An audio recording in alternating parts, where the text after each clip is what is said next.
Hi friend, नमस्कार। मैं गुड्डू विश्वकर्मा आज एक बार फिर आपका स्वागत करता हूं हमारे यूट्यूब चैनल गुड्डू विश्वकर्मा पर।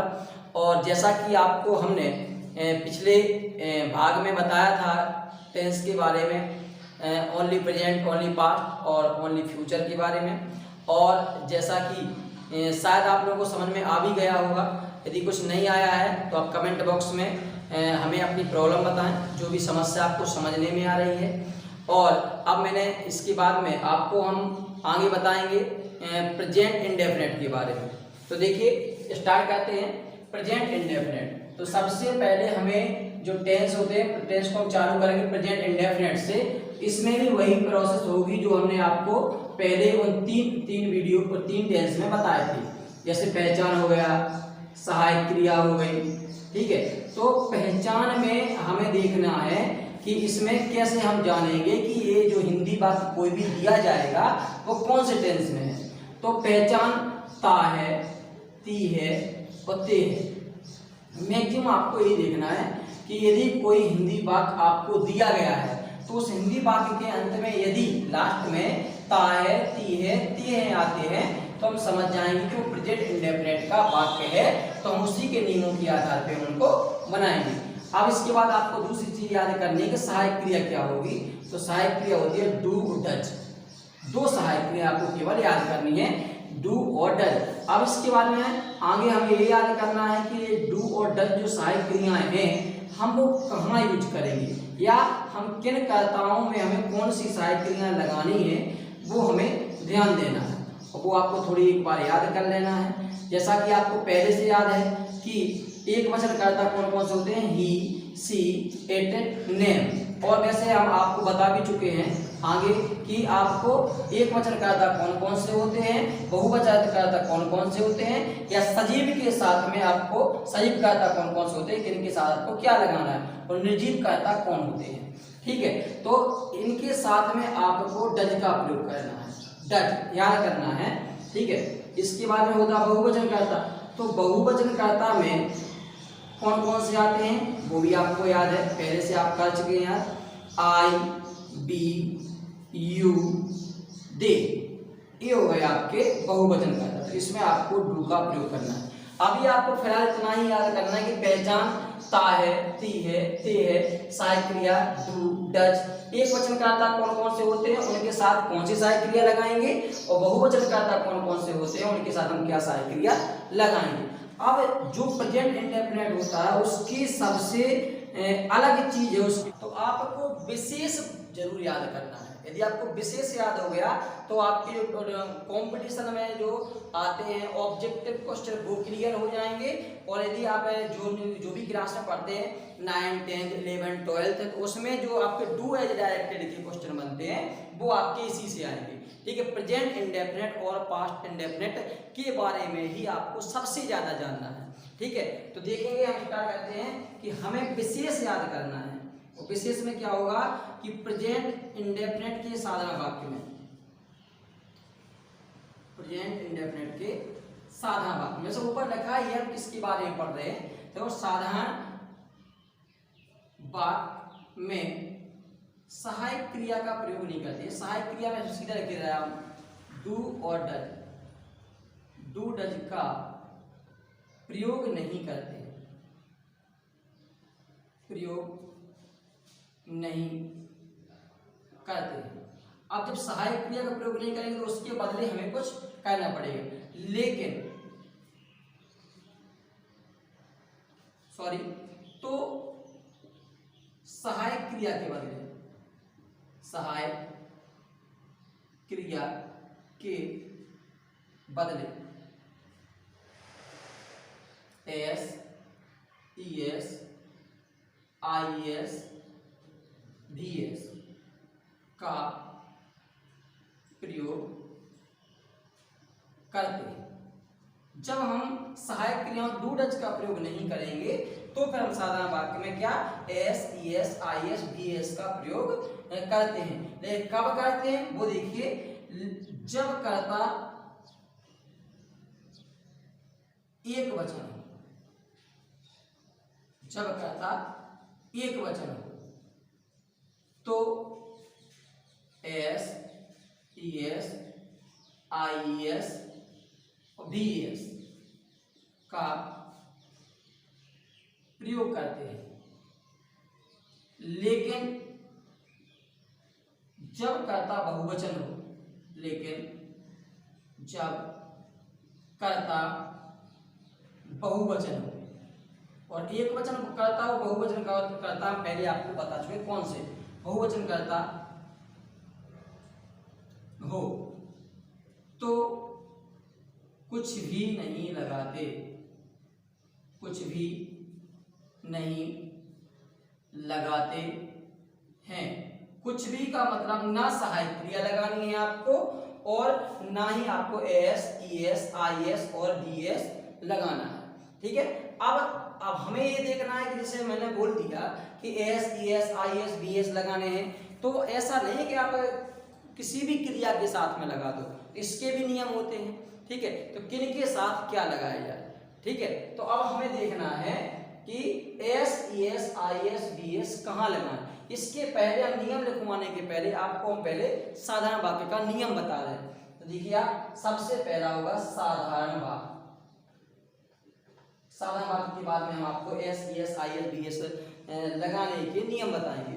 तो देखिए ये हो गया आपका साधारण वाक्य, या फिर हम यहां से स्टार्ट करते हैं। साधारण वाक्य, साधारण वाक्य का जो नियम होगा आपका, सबसे पहले आपको कर्ता लिखना है, फिर क्रिया लिखनी है और फिर कर्म लिखना है। क्रिया का आपको पहला रूप लगाना है, फर्स्ट फॉर्म।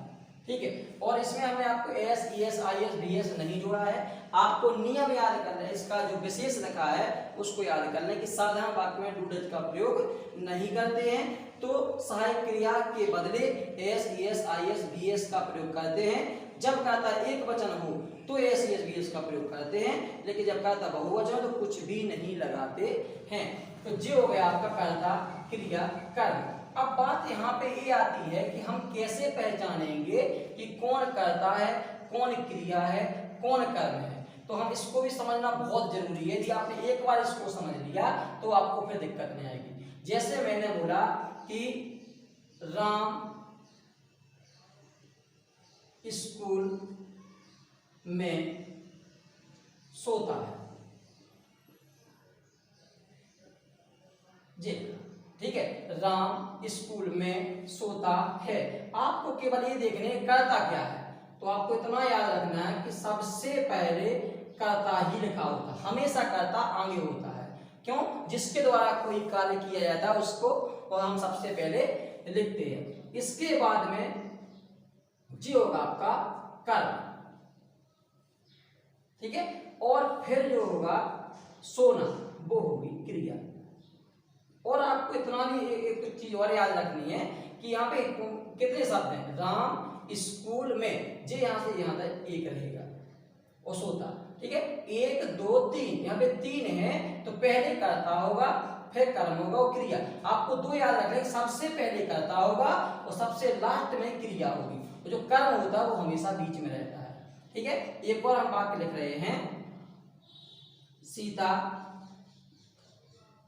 नदी से पानी भरती है। अब आपको ये देखना है कि यहाँ पे कितने हैं। यहाँ पे 1 ये हो गया, 2 3 4, यहाँ पे 4 शब्द आए। यहाँ पे एक्चुअली 1 2 3 थे। ठीक है, यहाँ पे 4 हो गए हैं। जब यहाँ पे 3 थे तो यही नियम होगा, पहले कर्ता, लास्ट में क्रिया और फिर कर्म। या आपको ऐसे याद करना है, कर्ता के बाद में कर्म होता है, फिर क्रिया होती है। और यदि जब 4 दिए जाएं तो सबसे पहले कर्ता होगा, वो तो मैंने आपको ऊपर ही बता दिया है। इसके बाद में अन्य शब्द, इसके बाद में अन्य शब्द, और फिर होगा आपका क्या, कर्म, और लास्ट में तो क्रिया होती ही है। इस प्रकार से आपको ये पहचान लेना है कि क्या करता है और क्या क्रिया।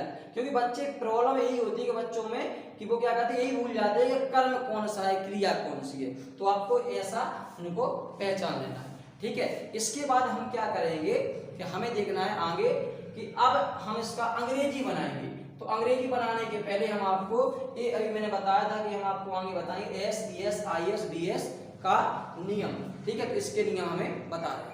तो अब देखेंगे हमें जैसे मैंने बोल दिया यहाँ पे कि आपको किन क्रियाओं में एस, ई एस, आई ई एस, डी एस ये लगाने हैं, तो इनके लगाने के नियम बता रहे हैं आपको।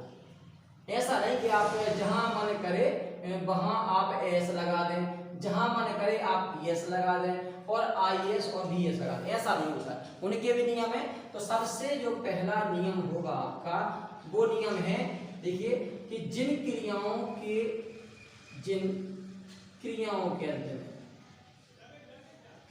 के अंत में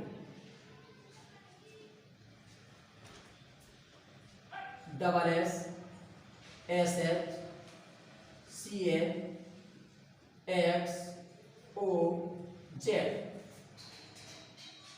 अक्षर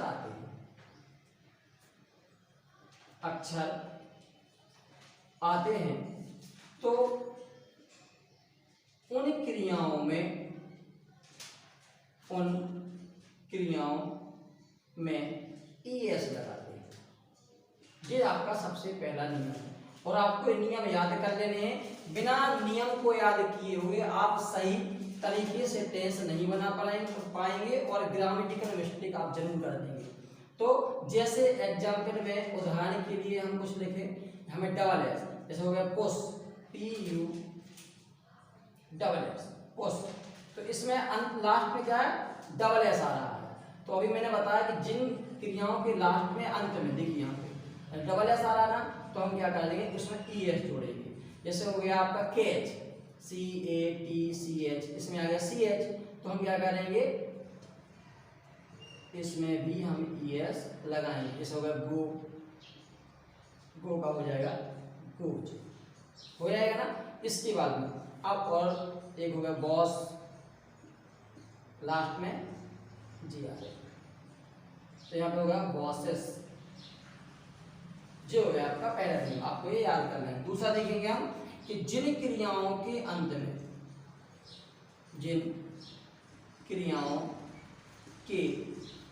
में अंत मतलब लास्ट में बाई आता हो और उसके पहले वाला अक्षर व्यंजन हो। व्यंजन बोले तो क्या होगा, ए ई आई ओ यू को छोड़कर। एबीसीडी में 26 अक्षर होते हैं, ठीक है, तो उनमें से ए ई आई ओ यू ये स्वर होते हैं, इनको छोड़ दीजिए, बाकी सब व्यंजन है। व्यंजन आता हो तो बाई को हटाकर आई ई एस जोड़ देते हैं। ये दूसरा नियम, इसका भी हम एक एग्जांपल देख लेंगे उदाहरण में। जैसे मैंने बोला फ्लाई, फ्लाई में लास्ट वाला अक्षर बाई आ रहा है, इसके पहले जो अक्षर है वो व्यंजन है, कॉन्सोनेंट बोलते हैं इसको, ठीक है, व्यंजन है। तो हम क्या करेंगे, बाई को हटा देंगे और आई ई एस जोड़ देंगे। जैसे हो गया किराए, लास्ट वाला बाई उसके पहले व्यंजन है, तो हम क्या करेंगे, बाई को हटा देंगे और आई ई एस जोड़ देंगे। इसके बाद में तीसरा नियम है, तीसरा नियम को इसी के जैसा दूसरा है ना, बेसिक में तीसरा है कि थोड़ी सा अंतर में जिन क्रियाओं के अंत में बाई आता और उसके पहले वाला अक्षर स्वर क्या कहलाता, ए ई आई ओ यू हो, तो उन क्रियाओं में क्रियाओं में केवल एस लगा दें। जैसे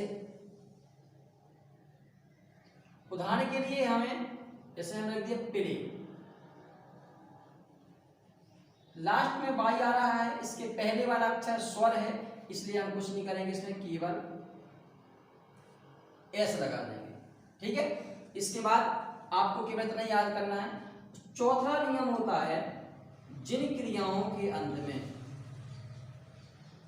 जिन क्रियाओं के अंत में एफ या एफ ई आता हो, जिन क्रियाओं के अंत में एफ या एफ ई आता हो, तो उन क्रियाओं में एफ या एफ ई को हटाकर, एफ या एफ ई को हटाकर वी एस जोड़ देते हैं। जैसे अब इसमें क्या करेंगे हम, सुनिए, तो अभी हमने इसका आपको बताया तीसरा नियम, इसके बाद चौथा बताया हमने क्या कि जिन क्रियाओं के अंत में एफ या एफ ई आता हो, तो उन क्रियाओं में हम एफ या एफ ई को हटाकर वी एस जोड़ देते हैं। जैसे ये हो गया लाइफ, लाइफ में लास्ट में क्या है एफ ई, तो हम क्या करेंगे लाइफ का एल आई तो लिखा रहने देंगे और एफ ई को हटाकर वी एस जोड़ देंगे, जैसा कि मैंने इस नियम में बोला है। ठीक है, तो ये होगा। जैसे कुछ शब्द में होते तो एक वचन से बहुवचन बनाने में भी इन्हीं नियमों का पालन किया जाता है। जैसे हो गया आपका नाइफ, के एन आई एफ, नाइफ में चाकू होता है, एक्चुअली क्रिया नहीं है, ठीक है, लेकिन इनमें भी उनका उपयोग होता है। तो के एन आई हम एफ हटा देंगे और वी ई एस जोड़ देंगे। ठीक है, जैसे हो गया लीफ, लीफ में पत्ती, एक पत्ती, एक पत्ती को बहुवचन बनाना है तो एल ई ए और एफ हटा देंगे हम, तो हो जाएगा बी ई एस। एक वचन से बहुवचन बनाने में भी इन्हीं नियमों का पालन किया जाता है। ठीक है, जैसे पहले हो गया था इसका, और आपको और एक कोई एग्जांपल चाहिए तो होता B U Y, Y, Y में क्या लास्ट में वाई आ रहा है, इसके पहले स्वर आ रहा है, तो हम क्या करेंगे बी यू वाई, इसमें केवल एस लगाएंगे। ठीक है, तो इस प्रकार से 4 नियम हो गए। हम एक बार फिर आपको बता दे रहे हैं कि जिन क्रियाओं के अंत में, क्रियाएं मतलब क्या होता है, ऐसे कोई शब्द जिनके लास्ट में ना आता हो, हमने पहले बताया था आपको, जैसे आना, जाना, उठना, बैठना, रोना, पढ़ना, खाना बनाना, ऐसे कुछ बनाना, मतलब तो ये सब होते हैं क्रियाएं। तो लास्ट में ना आ रहा है तो वे क्रियाएं। तो कोई भी क्रिया यदि आपको प्रेजेंट इंडेफिनिट में आ रही है, ठीक है, और यदि साधारण वाक्य में उनमें एस एस लगाएं तो उसके नियम यही होंगे कि जिन क्रियाओं के अंत में double S, S H, C H, X O Z अक्षर आते हैं तो उन क्रियाओं में आपको केवल ई एस लगाना है। ठीक है, तो जिनके अंत में वाई आ रहा हो उसके पहले वाला अक्षर व्यंजन, व्यंजन क्या कहलाता है, ए ई आई ओ यू को छोड़कर यदि आता हो तो हमें वाई को हटा देना है और आई ई एस को जोड़ देना है। तीसरा होगा यदि लास्ट में वाई आ रहा है उसके पहले स्वर आ रहा है तो हम उसमें केवल एस लगाएंगे। और चौथा हो गया जिन क्रियाओं में एफ या एफ ई आता हो तो क्या कहते हैं, एफ और एफ ई को हटाकर बी एस जोड़ देते हैं। और अधिकांश 80% क्रियाएं तो ऐसी होती है जिनमें केवल हम एस ही जोड़ देते हैं। ठीक है, तो आपको पहले 4 नियम देख लेने हैं। ठीक है, यदि 4 नियमों में से कोई भी लग रहा है तो आपको बोल इन नियमों के अनुसार लगा देना है। यदि ये 4 नियम नहीं लग रहे हैं तो आपको क्या करना है, फिर अपने मन से आप ऐसे ही लगा दें तो बेटर। ठीक है, धन्यवाद।